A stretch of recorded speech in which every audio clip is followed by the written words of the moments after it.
Bum, ba-dum, ba-dum, bum, bum. Bum, bum, ba, ba-dum, bum, bum, bum. I've had a song in my head like all morning long. Good morning. Good morning, everyone.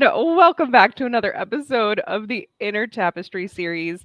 Today, we are kind of continuing the conversation from the last episode. So, if you have not seen the last episode, episode 17, go check it out on YouTube. It's there in the permalink, or DM us if you can't find it. Oh yeah. We're happy to Oh share it yeah. with you. But we were talking all about foundational frequencies and the sort of energy limit that the human body can hold and what that means for our perception at different levels. So, my plan today is to give you a super quick run through of what we talked about last time, and then we're going to dive into some deeper specifics. But for now, Red, would you be so kind as to introduce yourself? Hello, my name is Red MoonEagle. I'm a psychic catalyst, a teacher, and a healer. And those of you who have joined us before, you know all about me. If you are just joining us, I encourage you to look at everything that we've done together.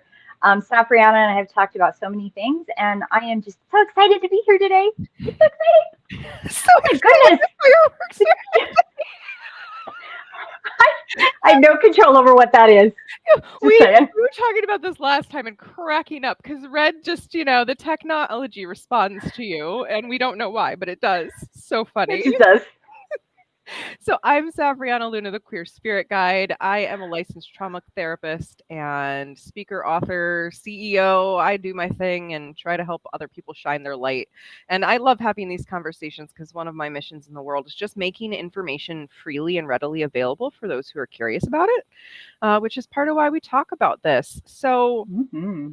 in the last episode, we were talking about foundational frequencies, and I'm going to do my recap of it because I'm trying to take everything Red taught and say it to you in about 2 minutes. So, Good again, luck with that. yes, let's see how I do. Without notes, no notes. Your foundational frequency is how much capacity your human body has to hold your multidimensional self. And you came into a frequency in this lifetime that you might have had before, or it might be your first time. You might be bouncing around on frequencies, but in each human lifetime, you have a frequency that governs some of what you receive from here and from here. So, Red has used the colors to describe the frequencies as just a system to sort of order them and understand them and have a language to talk about them, but they are not actually a color. Again, just the color to use to describe sort of the system. So reds are here to use their five senses and have a sensory experience of being alive. They're very down to earth and they don't really get or care about this. They, whatever. An orange frequency is here to experience and have that sensory experience, but they're starting to wonder what's happening up there. They are opening back up to that, and they might not really ever get to accessing that, but they're going to try to understand and access that. Yellow, which makes up 80% of the population, so most people here are yellow, are here doing karmic work. They're resolving karma, doing karmic contracts, just something with karma that they are here to explore and unpack in this lifetime. Greens are here to help those in karma, those yellows, navigate that and to help be the emotional heavy lifters and help people navigate relating and being human and communicating and all of those things. Blues are here to teach. They are here to share their knowledge and wisdom in however they can, whatever they are here to do. And in that is a drive, a very strong drive to teach and be of service through the sharing of knowledge and wisdom. And then indigos are here to remember. They're here to remind us all that we're part of a collective whole, that we are all one, and that everything can be known and remembered. And then we have violets, and violets really only last until puberty or around then, so they don't make it past childhood, but they are here as a really bright flame that inspires and catalyzes and changes the world around them in radical ways. That was maybe Yes. about 2 minutes. Wow. I wish I could do that. I feel That's like I needed shit. I'm gonna read. I'm gonna make sure I send everybody to you and just say, just listen to that part of the podcast because it takes me 15 minutes or 2 hours or whatever. This is part of why our little service package is getting your cosmic blueprint done with red, and then come to me to get it interpreted in Yes, yes, human language, because it's a lot. So these frequencies, these foundational frequencies, what we explored last time is that most people have one foundational frequency. So they are a red, orange, yellow, green, blue, indigo, one of those. yes. But But, we're back and today because there's more. there's always more. So, using me as an example to start, I have an overlay. So, Hmm. I am an indigo frequency Hmm. with a green overlay. So let's Hmm. start there. Overlays are one of the other ways that frequencies can come through. So Yes. let's leap off there. What the heck is an overlay, and why do some of us have them? So the best way to describe it is I like to use a house analogy. If I'm going to build a house, I'm going to have a foundation. I might want a concrete foundation, or I might want a lifted foundation. There's so many different kinds of foundations, but that goes with the analogy of your frequency, right? So sometimes when you have a foundation, the different kinds of foundations that you have based on kind of what you want it to look like and what you want it to feel like and what your experiences are going to be, you may want a different kind of subfloor. Um, you can tell I've been around construction people my whole life. So, like construction, it just goes there. Um, and overlays give you another layer of access, availability, and purpose written into your foundation. So, if you don't mind me sharing a little bit about how your frequencies kind of play out, just in a very generalized Yeah. version, I'm an is book. I know you are, but confidentiality is still, and guides will tell everything. So I'm also warning your guides, like this is a public forum here, because they like to be helpful. Um, so the indigo frequency is extraordinarily purpose driven, right? Purpose driven, you're here to do a thing. And when you encounter something that you have access to remember, you remember it and go, oh, click, that fits. Now, the green overlay is about interpersonal communication. It's about connecting us to each other and helping people come out of karma. So there is a experiential piece to greens. Greens are not like blues with the experiences, but they're their own thing. And greens will, if you have a green overlay, what that will sometimes do is cap your indigo for a while, or it's you always know you're an indigo. I don't want to say that it's never ever not there, but it can feel like there's something on top of your indigo awareness that is forcing you to experience these things, have connections, have these really rough, difficult experiences that it can feel. And I've had so many people with green overlays tell me, why is the world after me? Why can't I get it right? Why aren't people hearing me, seeing me, knowing me, connecting with me, whatever their internal shadow language is? And that green will amplify your shadow, and it will literally, that frequency forces you to be with people in a way that you learn from them. It makes the indigo slow down and be with people in the connection, because indigos generally kind of don't. I don't care what their bio number is.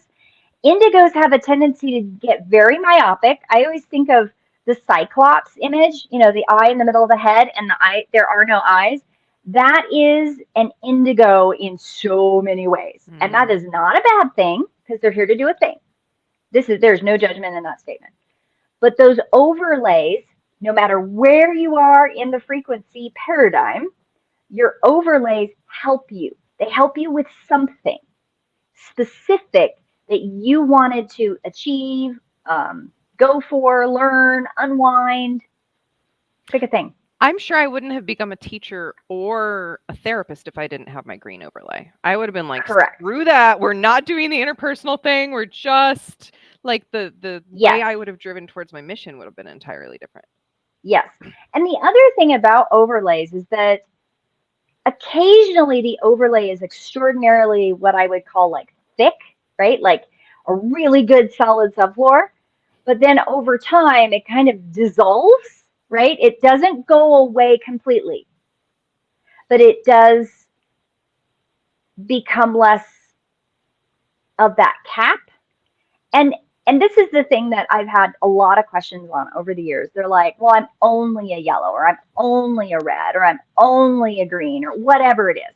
I'm like, there is no only with vibrational frequency. So even with an overlay, there's no, well, I only had access to my green during this time in my life. Oh, no, no, no, that never goes away. Nope, sorry. Nope. when you That's why foundation frequency is so important to explain and make sure people understand. It is your foundation. It's not like all of a sudden one day your foundation disappears and you're floating in the middle of nowhere. That's not a thing. And I don't know if we've ever described this before, but or I'm sure you probably have, but am I correct in thinking like your foundational frequency is the floor, and then the walls of the building are your bio number? They're your body sort of that's Yes. containing everything within. But that Yes. foundation, you can't build the bio number without determining first, okay, well, we're going to be a green, so we're going to pack this much of the awareness into the body, and now we're selecting the walls that are going to contain everything. Yes. And that might be, and there are things that are confusing to people in the world, and null, void, dark entities are part of that. And I had a huge conversation yesterday. So if we get to that today, great. But that is something to understand in the paradigm, but we should answer the other questions. I know you have a list of them. So we have overlay. That is one way that this can work. Yep. And I remember you've talked about transitional frequencies before, where people are like they're both like side by side too, and they sort of slide up and down the spectrum. So yes. So there's a couple different ways transitions present. You can have someone that, when I look at their blueprint, they're clearly a green, right?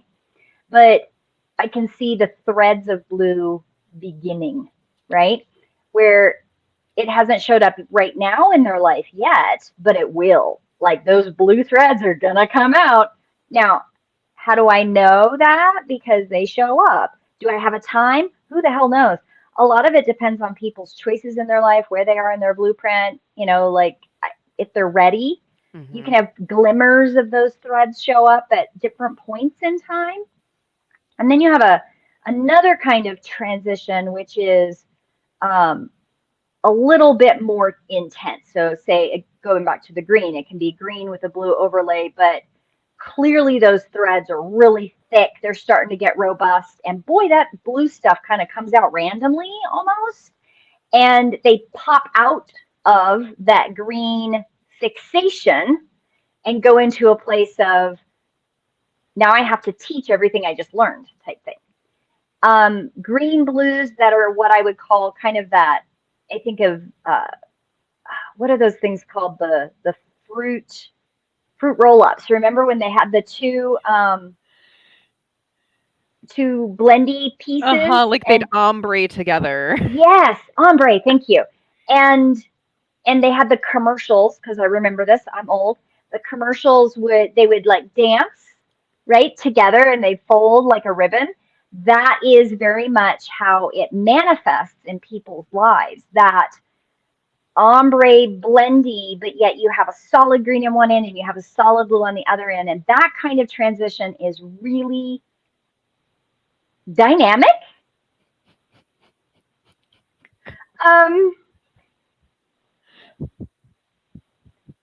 There are transitions I've met that want it to stop. And it doesn't ever. I mean, their whole life is that way. And it's a choice. And when they start embracing the dynamic and the excitement and all the lessons, they do much better. But while they're in that place of oblivion and not realizing what's happening, oh my goodness, it can be rough, especially when they're kids. Especially the green-blue transition specifically. That's the one that I'm thinking of. And then you can have, at the other end of that spectrum, you can have more of the blue showing up with fewer of the greens. And it's not linear. And that's the part about transitions that's really hard for people to understand. They're like, well, I was a green when I was a kid and I was a blue when I was an adult. That's not the way it works. There is nothing linear about vibrational frequencies. It's very always dynamic, it's always changing, it's always morphing with your choices and where you are in your blueprint. One of the things that transitional frequencies, I mean, one of the most amazing things that it's taught me is that those that are in a solid frequency do have a totally different perspective of life compared to those that have that transition, because the transition forces the blueprint to be dynamic. If we go back to the house analogy, it's kind of like building your house on top of a spider's back. Like, it never stands still. It's constantly Howl's moving. Moving Your Castle. foundation. Yeah, thank you. That's even a better one. It's a very dynamic foundation. I was actually thinking mortal engines as well, like the big houses all on those big machines. Like, that's what it can feel like to those people in their life. So if it stops for just a minute, it can feel like, oh my God, this what everybody else experiences? Can I have more of that? And then it switches. It switches so fast. Transitions can be, for a long time I used the word flippity floppity.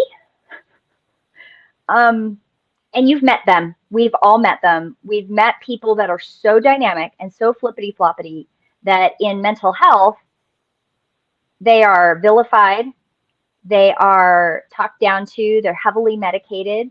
I'm not saying medication is not a good thing. It can be a very good thing. I'm not saying that every single person who has these characteristics has a transition. And I have met some that, because of their transitional frequency and because the world around them cannot cope, they can't cope, they don't know what's going on. It can look very much like there's a weird dynamic. Somebody's jabbing them with a cattle prod every 5 minutes, and they're just hopping. They're a human ping pong ball. Yeah, it's interesting because I'm listening to this description of the transitions versus the overlay, because I'm an overlay, and I know for me, I'm like almost always in my overlay relating to other people. Like, I just Yes. relate to other people through my overlay. But if you start to really ask me for what I really think and you go deep with me, the indigo's right there. But I Yes. feel it. I know I can feel the flip flop, and it's Yes. not all the time. It's like I have No. both all the time. But with what I'm forwarding with, I kind of get to choose. Sometimes I don't get to choose the indigo. The indigo comes bursting Oh bursting yeah. out. Oh yeah. But then I'm thinking of, the transition frequencies. I teach a lot about human sexuality and gender identity, right? And all Yes. of that exists on a spectrum. We might feel Oh yeah. really feminine, and then we might feel agender neutral, and then the next day we're feeling really feminine again. And like, we can Mm-hmm. kind of do this, and maybe we dress different, but for a frequency that's transitioning, like, they're doing this, and maybe they're doing this, and then they're doing this, and then they're here again, and then they're literally doing this. And if they're not aware that that is happening, like, I can look back knowing that I have this overlay now and go, Right. oh. But Yes. that was not as like wild of a slip and slide ride as a transition person would be. And I could Yes. see that internally being what I call crazy making. Oh yeah. Just like 100%. feeling confused and out of sorts, and like, where, who am I? What am I? What's happening? Yeah. And there's one particular person that I'm thinking of that is a bio number 4, and really held on to some very rigid blue frequency. It was kept trying to hold on to the blue parts, and the harder they grabbed and the more they were trying to ignore the bio number 4 with the green, the more chaotic and unhappy. And the discussion we had about that transition was always like, well, when am I going to transition out? When am I going to just be a blue? And I'm like, well, today you're a little bit more blue. Or, this afternoon you kind of switched into the green. And they're like, I know.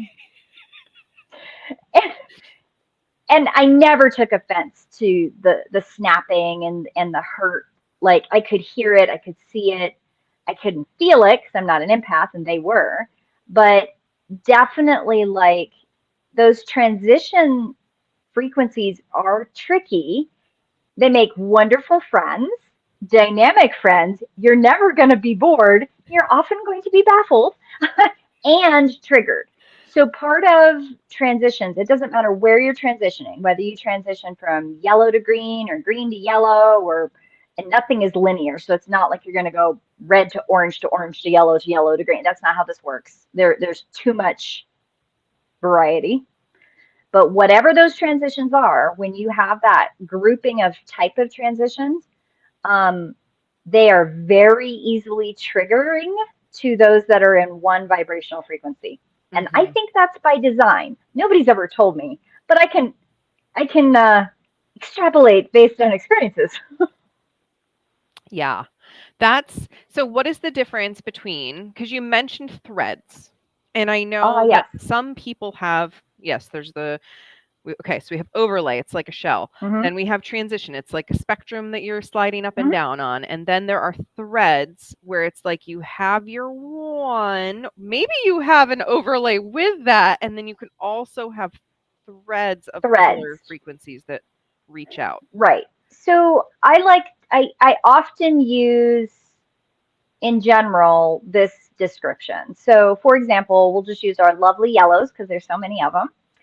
And you can have a yellow who is kind of a stuck in a spiral, really sticky place, can't seem to get out of it, kind of oblivious that they're in it, but they may have gone this journey before. And they may put in their foundation these marker threads of, hey, you don't have to do this quite so hard this time. And those threads will be very specific to the experience that they processed the last time and gives them an out, gives them a clear, hey, I really don't have to be here again, right? And it will be so dynamically, vibrantly different, those threads, to help them stop that spiral or give them the opportunity to stop the spiral, right? And we never do it with just our frequency. We always put people in our lives. We always put circumstances that help us go, hey, I don't have to do this again. So it's never just that. But those threads can be very dynamic in your foundational frequency because they are the foundation. It's not like they're something you're gonna miss. They are obvious different frequency stop signs, basically. They're not really stop signs, but they're instead of a 55-mile-an-hour sign going down the road, this one is the size of one of those green like highway, off ramp signs, and it says, "Hey, pay attention to me. Slow down to 35 and think about this." Right? So that's what those threads are often put in our blueprints for. Now, sometimes, so I'll use a particular example I'm thinking of. There is I saw a blueprint once where the foundational frequency was blue, and they had these very interesting wider threads of indigo that would kind of just show up. But then there would be these pillars, these threaded pillars of orange. And it looks like it's a block of orange that blocks everything else out. And when this person and I were talking, I was describing everything, and I was like, okay, so you're blue, and you have these little interesting indigo things, but then you have these like orange things in there. And I was describing, kind of how these things interplay, experiencing, wanting to teach, and then the remembering piece, like knowing when they came across something and it was a truth, right? Truth with a capital T. Oh yeah, I remember that. And then sometimes there was these gaps where nothing made sense. They'd go to a workshop or they would go to work, and that week everything was hard, right? Like, I don't get it. I don't understand it. I know something's happening. Please explain this to me. And as though their senses, their gifts, this person was empathic, it was as though they were getting all the emotion from what was around them, but it wasn't translating anymore. It's like all of a sudden the translator turned off. And they were just so frustrated. It had happened so many times that they were thinking that maybe they were like not grounded or not plugged into the universe right. And they'd seen counselors and they'd seen spiritualists and psychics to ask, like, what's happening to me? Why is it on sometimes? What's it off? I was like, oh, no, you're not crazy. That's actually happening. And it's these pause, they had built in these orange spots to have pause points to make them stop and process in a new way, because that blue was the foundation. And blues often feel very, well, they feel it and they appear that from the outside to be compulsive sharers. Mm-hmm. But that doesn't mean they actually understand what it is that they're compulsively sharing. So it was fascinating. Once she knew that, she was able to come back after about 6-8 months and go, I figured it out. And it was a magnificent like journey of discovery. So those threads show up very interestingly. They're threaded in. Sometimes there's a lot of them when you're younger. Sometimes there's a lot of them in the middle. Sometimes you don't see them until later. Most people have threads, but they don't always show up for me to see them until they're there. Yeah. Yeah, I'm wondering, because I'm thinking of some particular people's blueprints as well. Is there any difference between a thread? I'm going to use a word that there is a distinct difference, but I'm wondering if Mhm. in frequencies this exists. A cord. So a thread being like, I have these little mile markers that remind me of past experiences so I can draw on those and maybe avoid those pitfalls. Like I know somebody who is a green with a blue who has yellow threads, and those yellow Yes. threads help their mission of doing karmic work because they Yes. remember what it looks like. But then Yes. there's also getting swept up in other people's junk, especially like for greens, blues, indigos who aren't here doing the karma thing. But can they accrue karma? Can they get courted into karma? Can they get That is a good question. Okay, so red, orange, green, blue, indigo, violet. They are all here to help those in yellow. Period. That's their job. Now, they do it a lot of different ways, but there is no vibrational frequency that's here to help that's going to be able to avoid the yellows. Okay? You can't do it. when it's Don't try. 80% of the population? Don't try.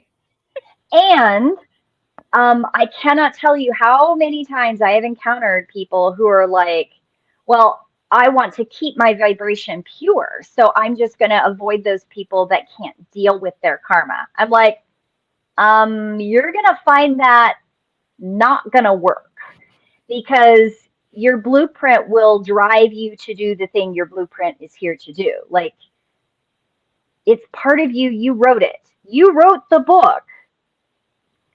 You can't, I mean, unless you completely get off blueprint, totally different conversation, you can't not follow your blueprint.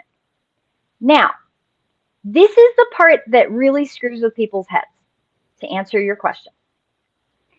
I know that there are life themes that are very tricky to rationalize to our good people, bad people, good and evil, dark and light, right and wrong tendency to box things. Okay. Now, I will use a general mix match story of about 17 different people to make a story. Okay. So green, we'll just say this green entity, this green foundational person has come here and they were born into a family of all yellows, and there's a null void in the family, and that person kind of floats around on the outside. But their whole family, alcoholism, some drug abuse, they've got some physical violence, some sexual molestation. There if you pick a thing, there's a bad thing. And when they were young, their cousin was murdered by a child kidnapper. Like, think of the worst possible family you could think of, and all of the bad things have happened to them. And this green entity, this green vibrational frequency person, went down the rabbit hole. They tried all the drugs. They got hooked on alcohol, went through Alcoholics Anonymous to get clean. They ended up in jail. They stole some things. They went bankrupt. Like, all the things that you could have seems to be following the person, right? And anytime some counselor or outside entity would say, well, maybe you shouldn't associate with your family. Maybe you should cut them off. You know, you're clearly trying to do better. Why would you keep going back to that family? Why would you keep giving them your time? Why would you keep, right? Because what our therapy counseling stuff says is you have to learn to take care of yourself before you can take care of others, which is an antithesis to a green. They do not get that. Just FYI, you're speaking up and croaking up the wrong tree. They have a really hard time with that. And that's okay. I mean, this is the thing. We want to judge them for it. We want to say, well, they're just not getting it. They're just not trying. They're just not disassociating with their family. They do well and then they fall down the wagon again. That's our judgment. And we got to face that, because they are driven to be here to fulfill the contracts of helping that family of yellows. They're here to do a thing. And they do it through interpersonal communication and through experiential experiences in the ditch with all those people that are in karma. Okay? So it is very hard for people to understand when I say that it is extraordinarily rare for a green to actually hold on to that karma, because the whole time it's happening, you can hear them. They give themselves away. I love how people give themselves away. They give their frequency away all the time, because a green will say, I know that this is hurting me. I know that I've done this because my mom does this, and I want to help her. Now that I know how to get out of it, I want to help her get out of it. They will say things like that, and people dismiss it. People are like, oh, well, that's toxic helping. Well, yeah, it is. I'm not saying it's not. But the drive of the green to help mom is on that subconscious consciousness, really. It's like an unconscious consciousness awareness of their purpose. Mm-hmm. So, yeah, they may become homeless. They may steal. They may hurt people. They may hurt other family members as they're working through the experience that says, I don't want to do this. I don't like this. Why am I doing it? Now that I figured out how to get out of it, I want to help everybody else that's in it. If you listen to them, they'll say that. And they are driven to go back to family over and over and over if they have contracts. Now, this is where it gets confusing for greens sometimes, because sometimes greens aren't contracted with the family that's kind of screwed up, or the family's normal. The family is normal. Oh my gosh. How many times have I met greens where there's nothing wrong with dad? There's nothing wrong with mom. Like, there's nothing there. And if you look at mom and dad, they're like blues and indigos or whatever, like they're here to do their thing. But that green breaks away from the healthy family and goes beelining like a heat-seeking missile for the most damaged family they can attach themselves to. Yeah. And everybody's standing around going, did they get hit in the head sometime? Yeah. Like, what the hell happened? No. There's a purpose, right? Like, it's not as random as you think. And it's extraordinarily rare for reds, oranges, greens, blues, indigos, and violets to, when we pass, right, like we shuck the shell and go home, it's extraordinarily rare for us to hold on to the shit that didn't belong to us. Mm-hmm. It doesn't mean that while we're here, we're not accruing a little bit, because we're training it on. We're like, how do I do that? How are you humans doing that? How are you people in karma doing that? I would like to understand so that I can help you not do that. How do we not do that? I'm so curious, because so 80% of us are here doing the karmic thing. How does Yep. one then accrue karma? How does one end up in a Oh, yellow life? oh, I wish I had all the answers to that. I really do. But I think that it comes down to who you are as an entity and how you have experienced your meat suit life. So I have seen so many past lives that are attached to blueprints where the lives are, and I'm not empathic, but when I pick up on those past life things, I get hit with all the emotions. It's a very strange thing for me because I don't get emotions from anything else. So it's this bizarre inundation of shame, fear, terror, not disappointment. Ironically, I don't think I've ever experienced a karmic past life that someone's trying to unwind that disappointment's involved. But shame, fear, rage, um, there's a whole bunch of uh, emotions that are definitely in that fear range, and they're all over the place. And when we accrue karma, I like to use like the car accident analogy because I think it's like the best. You're driving down the road and you're driving behind somebody and you come to a stop sign and that person goes forward, right? Like you look up, they're going forward, and then you kind of space out for a second and they put their brakes on and you bump them. You don't you hit it, you hit your brakes, you don't crash, but there's a bump. Bump. Okay. We've all had a few interesting little like, oh, hopefully, and you don't even get a scratch on your car, right? No car is injured in this. Okay. But the person in front of you emerges from that car with an exponentially irrational explosion of a reaction, right? And they run back to your car, they're beating on your window, they are calling you names. Now you have a choice. You can roll down the window and you can engage.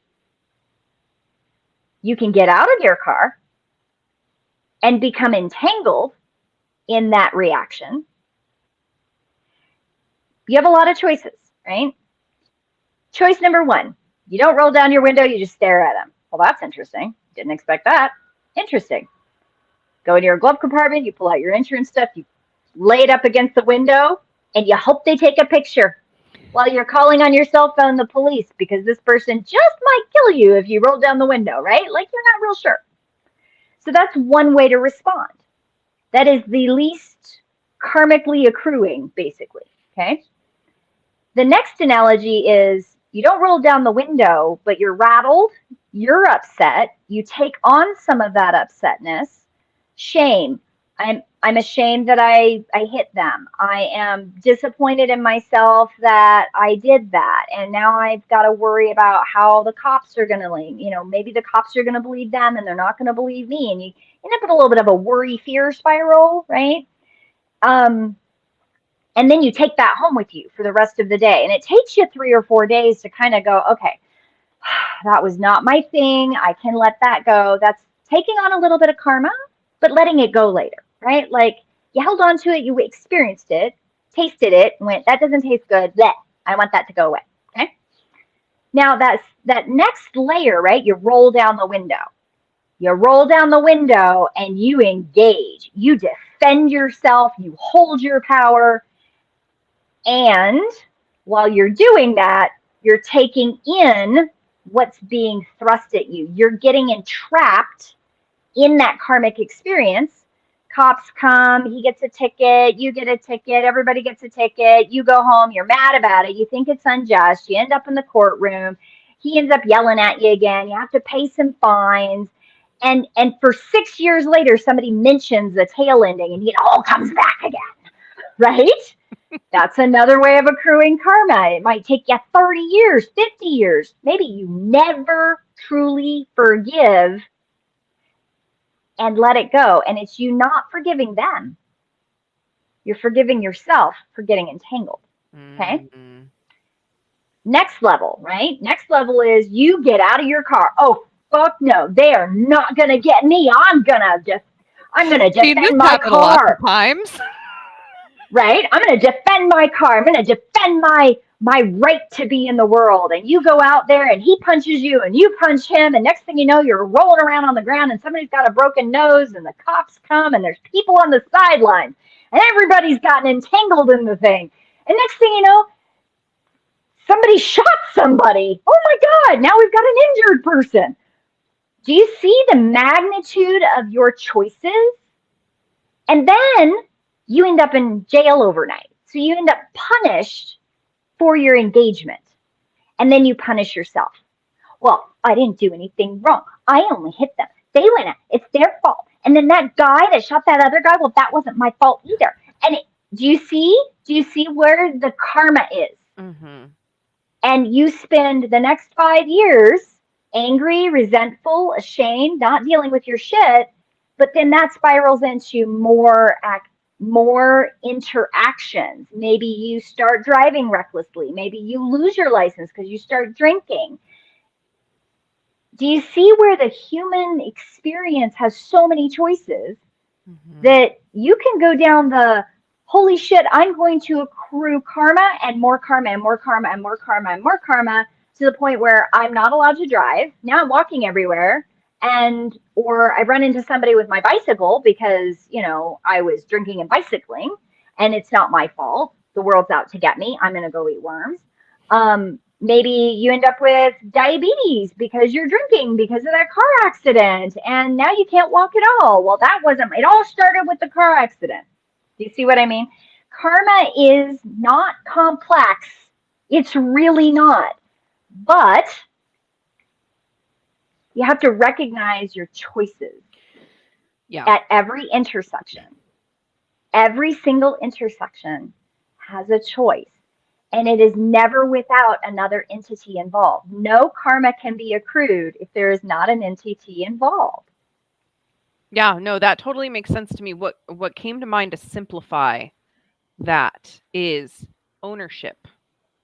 If we take ownership for what's ours and what we're doing and our actions and our thoughts and our everything, Yes. then we're not really going to accrue karma because ownership means, oh, I own that I hurt you and I'm not going to do it again because I've taken ownership for having done that and I know its impact. So now I'm not going to keep doing it. Like true ownership is that Yes. internal, I forgive myself for this. I see the impact. I'm not going to do it anymore. Yes. And not owning someone else's karma. Yes. My owning of my stuff, not yours. And that is part of where entangled karma happens and why you end up lives where you're not just working on your karma, you're trying to untangle what is your karma and what is somebody else's karma. And that is difficult. Mm-hmm. And I won't pretend that it's easy. And I've worked with so many people that are working on karma. I mean, you can't avoid it. It's everywhere. Yeah. And in my opinion, it's beautiful. I love it. I love to help people go, see how light that is now? That feels so good. Yeah. And you can see the release. It does happen.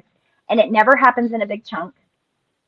It's not a chunky thing. It's little tiny pieces a little along the way. It's very much pebbling, one pebble at a time.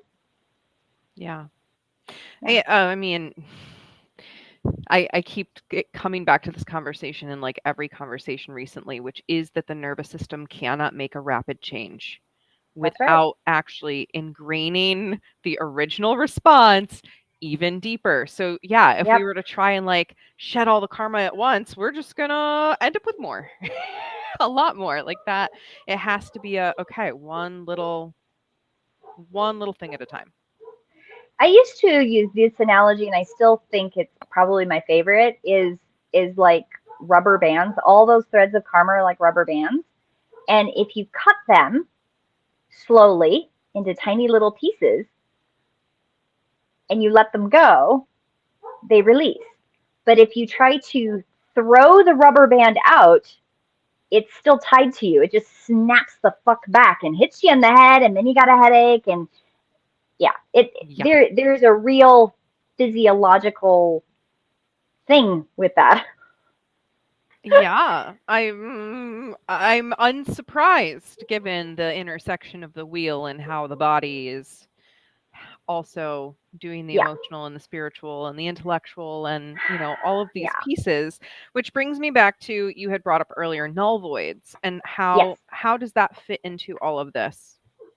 Null voids are everywhere in every culture, every mythos, every shaman, medicine person, spiritual, whatever, religion, pick a thing. We all know they're there. And null voids have a lot of different ways that they manifest to create fuckery. That's what I like to say. So we have all of our frequencies, but the most vulnerable are our yellows because when they're caught in karma, the worst entangled karma you can be in, they get trapped in their own circle. They just go around and around and around. Those of us from the outside looking in go, how do you not know that you've done that before? And they look at you really truly oblivious, going, what are you talking about? Okay. I know I've been here before. Like, I'm not dumb, and I have a really good memory. And we've been here 15 times now, and you still can't see it. Karma. Okay, breathe, right? Um, but what happens, to answer your question of how someone gets to null void? Null voids get off blueprint. That's all it is. Now, it's scary though, right? Because I've had some people come at me, they're like, well, there wasn't anything in that body. I'm like, probably a null void. And they're like, but I didn't feel evil. I'm like, because they're not evil. They're not bad. There's no, there is really no evil. And I won't go down that line today, but null voids are not evil, but they are off blueprint. So the body that they inhabit, they're not really in it, for lack of a better term. They're like beside themselves. When I see them, it very much looks like the human body is walking around and they are outside of themselves. There's like a shadow, a dark something next to them. It's not, they're not in their own body. Okay? Now, they create fuckery. That's just what they do because they're off their blueprint. There seems to be an undercurrent. I've had so many guides explain this to me, and I still don't really understand it. So I will admit that I'm just going to tell you what they say because it confuses me. What the null void's reality seems to be is that if they get somebody to join them in the darkness, they won't be alone in the darkness. But that's not how it works. Then you have one entity in darkness and you have another entity in the darkness, and they can't even see each other. What is that? I don't know what that is. It's your hand signals. There's something with your hand signals that makes things respond. Oh my God. I need to learn what they are. Anyway, there is no, they can't recognize each other. Two null voids don't recognize each other. It's not like, oh, the null void says, oh, you're another null void, I can see you. No, they don't. They're not they don't squadding up to take over the world out there. No, they will gravitate to each other, but not with awareness that that's what it is. They have no awareness other than they're in the dark.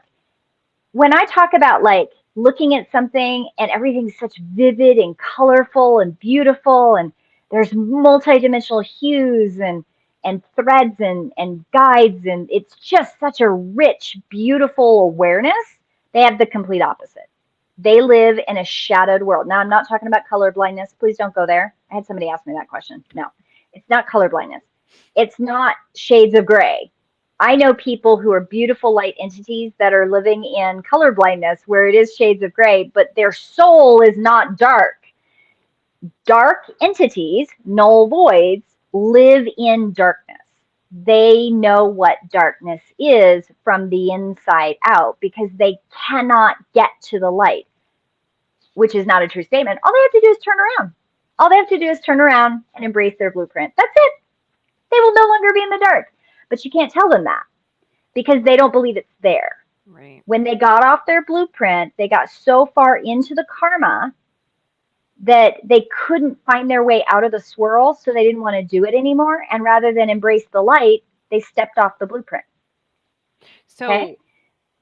So just to ask this question, because I'm sure other people are wondering it too. So could, let's say, a blue end up making some really bad choices along the way and end up a null void? No, it's just No. yellows who end up in this spin. I have never had a guide. I've actually had that question come a couple times, and guides are always halfway before you even finish the question. They're all saying, Like, nope, nope, nope, nope, nope, nope.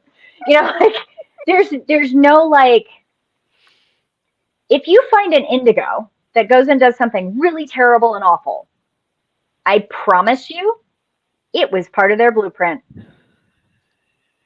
huh. Don't know why, but I do know why.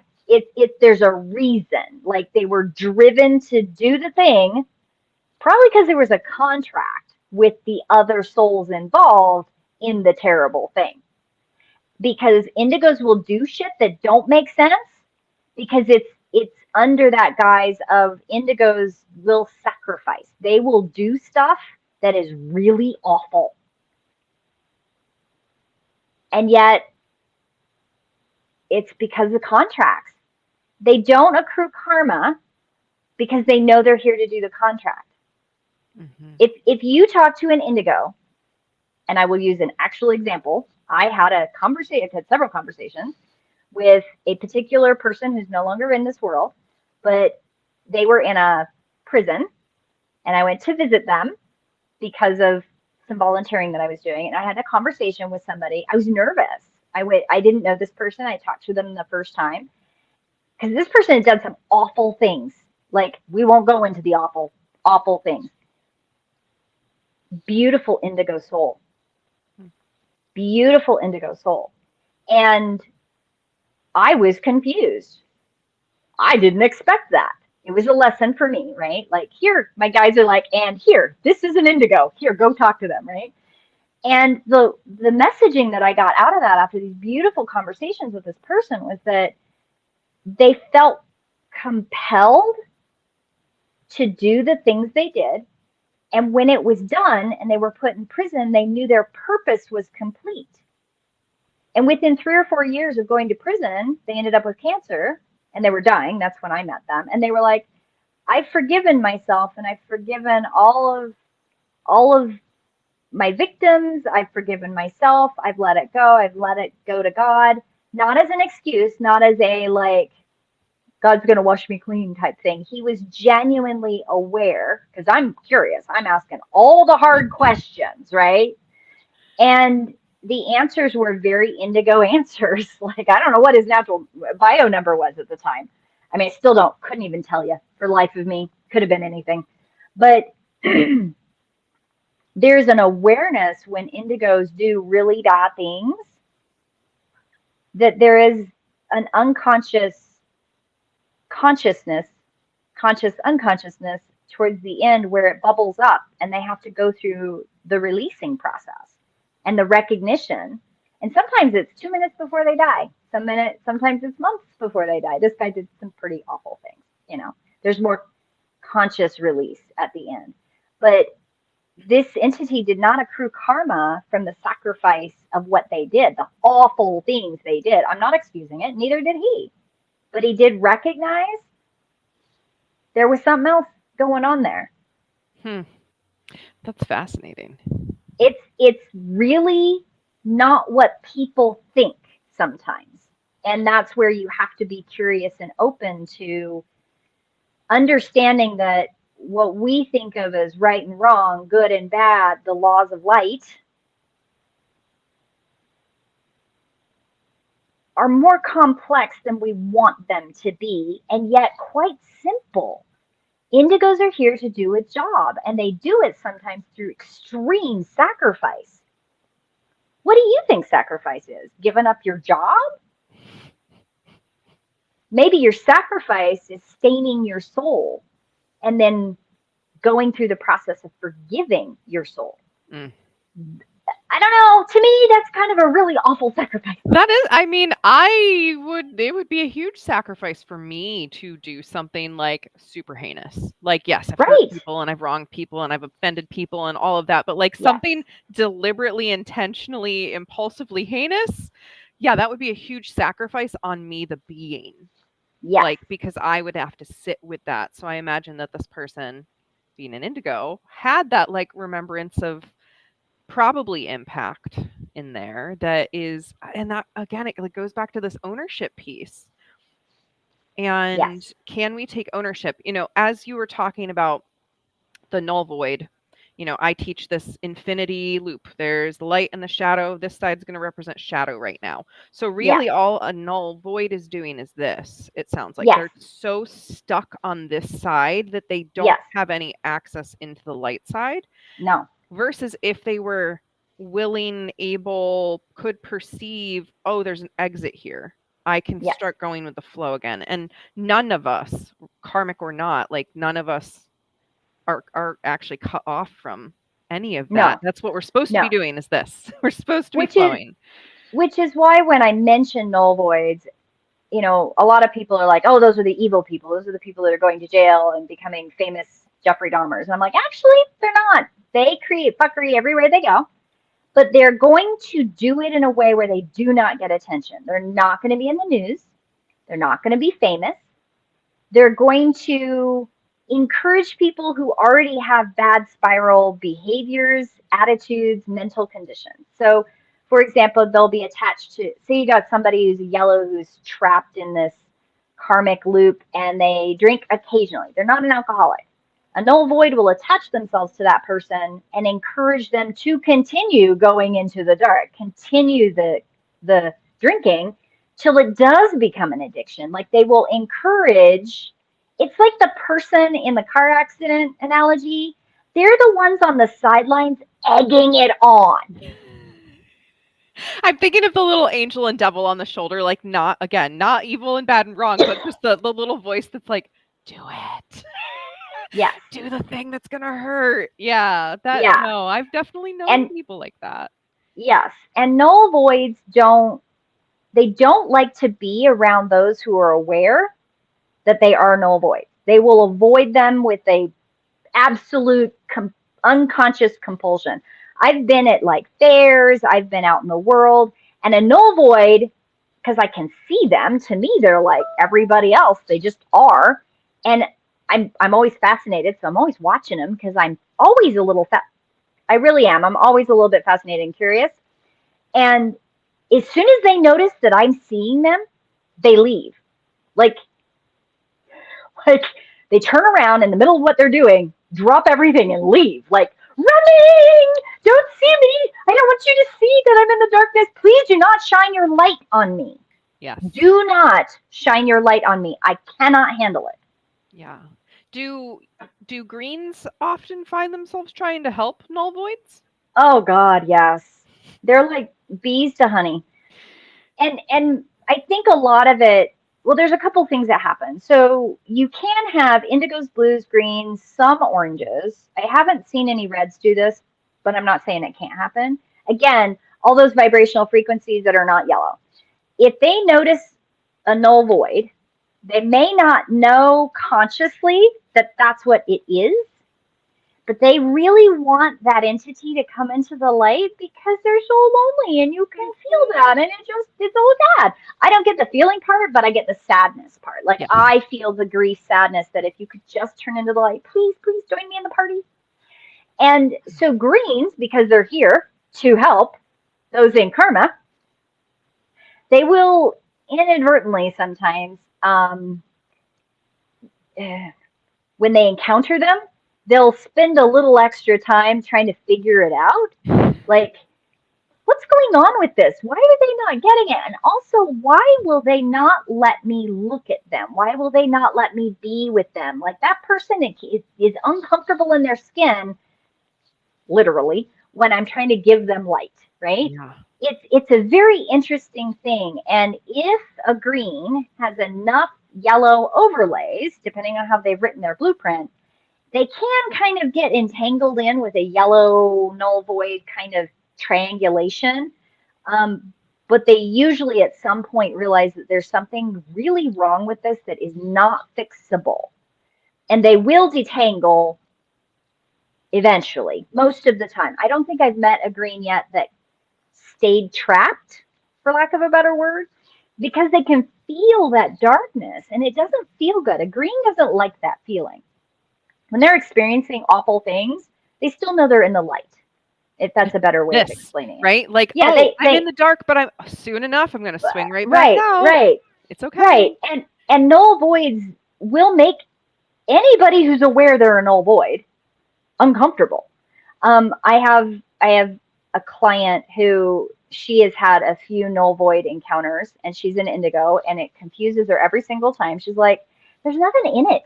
There's nothing in the body. I don't understand. It just feels absent."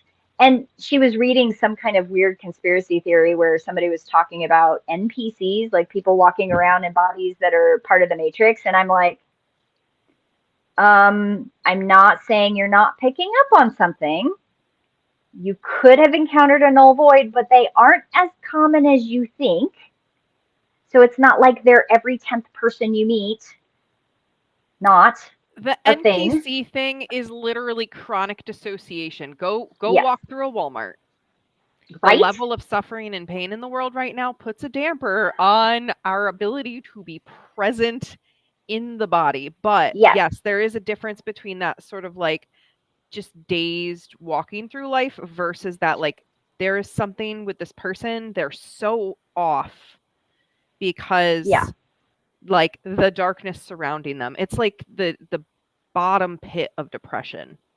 Like the bottom pit of depression. Yeah. Like the and only null voids will not suicide. Yeah, null voids won't suicide because they're already in the dark. That's interesting. But they will push people to suicide if they think it will help them join them in the dark, which, by the way, I've never met anybody who went to suicide that worked. They always go into the light. Just FYI. Not a thing. I haven't seen it yet. I mean, doesn't mean it can't happen. I just haven't seen it yet so far. And with my line of work, I've run into it a few times. So just FYI. Yeah. It's very interesting how null voids are so insidiously creating fuckery everywhere they go. And people want them to be evil. I'm like, they're not, though. They're just lost. They do create fuckery. I can't say it's easy. And yes, they do create fuckery everywhere they go. And it makes everything ass over tea kettle. And it's hard to figure out what's in front and behind of something else. But they're just lost. And they do come through in a couple different ways. And this might be maybe a topic for another conversation, but how they manifest can be confusing too. And it creates like these really weird fear paradigms in religion and spiritual circles. And I mean, it's definitely one of those topics where I've gotten phone calls. I'm like, it's probably a null void, or it's not a null void. And somebody just is making bad choices. Like it just. Yeah, I mean, there are people that are just assholes because, I mean, they're karma, assholes. but they're like, karma. You know, doing their thing, but like semi-present versus that, like I'm hearing that's, again, it's like everything just got turned down to practically zero except the fuckery dial, which went to the top. Yep. And everything's just kind of like chaos and they're stuck over here in just this little loop versus like, I mean, I know plenty of jerks, right, who are probably here doing the karma thing, but probably they're still riding into that light. Like they still have access to their guides. They still have access to, you know, other tools. They're not just creating chaos. But yeah, you know, all of this, I'm glad you're speaking on this not evil piece. And I definitely think we could do more of an episode on null void and whatnot if we wanted to, but everything stems back on this 3D plane to trauma. So there are no evil people, there are traumatized people. And trauma makes us go off blueprint. Trauma makes us question our sanity. It makes us wonder if we want to be here. It makes us do all kinds of things. You know, I want to caveat because I've had people where I'm actually much more careful when I talk about null voids now Because if somebody's caught in karma and they're already in a fear spiral, and you say, be careful, don't get off blueprint, they panic. I cannot tell you how many calls I get from previous clients who are going through a bad thing, or somebody calls me and says, I think my sister went off blueprint, like, um, the universe will conspire to the nth degree to keep you on your blueprint. Like, you really have to jump ship. And jumping ship really means disconnecting from your blueprint. You disconnect from your vibrational frequency. You disconnect from your purpose, your life themes. I have never had anybody approach me to get identified for their bio number who's a null void. I suspect, but I don't know, that there's a disconnection between their blueprint and their bio number. I can't imagine that would function well. Right. I mean, the blueprint is being brought into manifestation through the meat suit, which is the Yes. bio number. So Yes. it makes sense if you are disconnected from your blueprint, you're not really going to be interested at all in what the body is here for, or No. the purpose or the meaning or the mission No. or any of that. So The null voids that I have had moments to watch them, because they really don't like me watching them. It does not take them long for me to notice that I'm watching them, and they just run away. So I don't get a lot of I don't get a lot of opportunity to observe them, which is a little irritating because I'm kind of curious. Um, it's also not my job apparently to save them, so my guides keep telling me, quit poking the puppies. They can't help it; they have their own helpers. But I'm curious. Um, that they're not well. Like, the physical body is gray. I do not know how to explain it. It's like, maybe it's because the shadow is so obviously beside them that that's what I'm seeing. But I did have somebody who has a family member who um, was born into the family, null void, and I knew it. I had done a session with them. They were like, oh, that makes so much sense in my family. It also makes sense why I'm in the family, vibrational frequency, to kind of like help all those, to keep them from continuing in the spiral. And they brought me a picture, and I have no better way of describing it. This person had a gray countenance, even in the picture. It was not as drastic as like looking at a color picture and then looking at a black and white picture. It wasn't like that.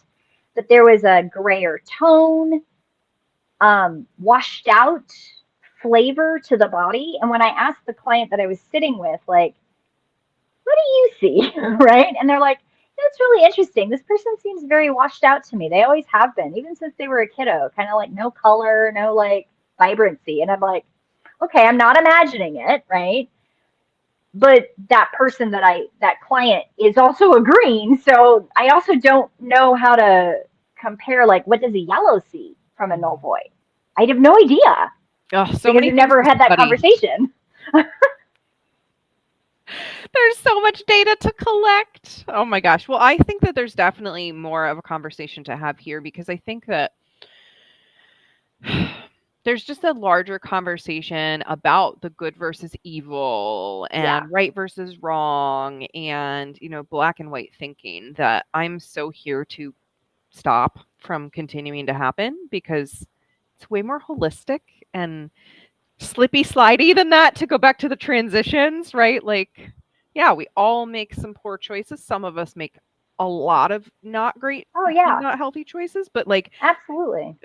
but it is this again spectrum, and it all for the most part stems back to trauma.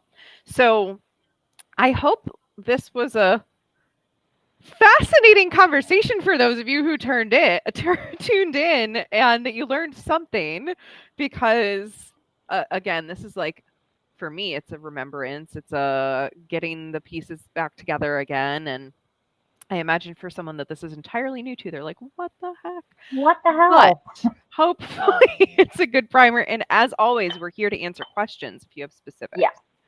Yeah, and it's one of those things that I just want people to know out there that it took me a long time and a lot of conversations with people and a lot of watching and finding people that could say it back to me so I could figure out how to clarify it because it's something that's just there to me.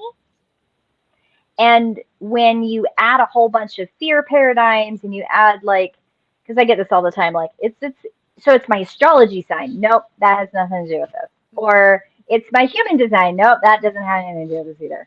Or it's this, or it's that, or it's this, or it's that. And I'm like, no, it's its own thing. I mean, if you go back and look at all the frequencies,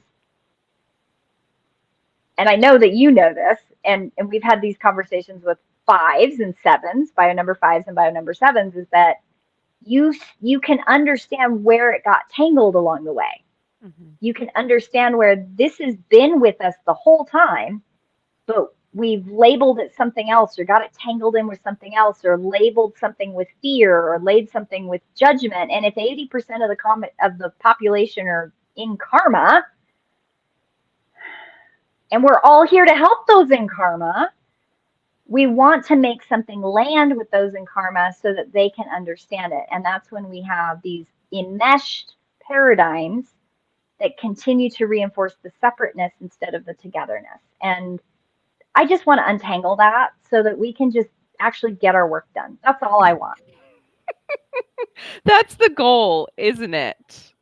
Yeah. Oh, well, right there is a few more topics for us to cover in upcoming episodes. We are on every 2 weeks at this time. So if you want to catch us live, we are here. Otherwise, our replays are always available. So feel free to watch them again and digest and come up with questions because we are so here to answer those questions and just have open conversations and share knowledge. So, glad you got something out of that slink. So until next time, my friends, I'm Safrianna Luna. This is my dear friend Red, and we will be back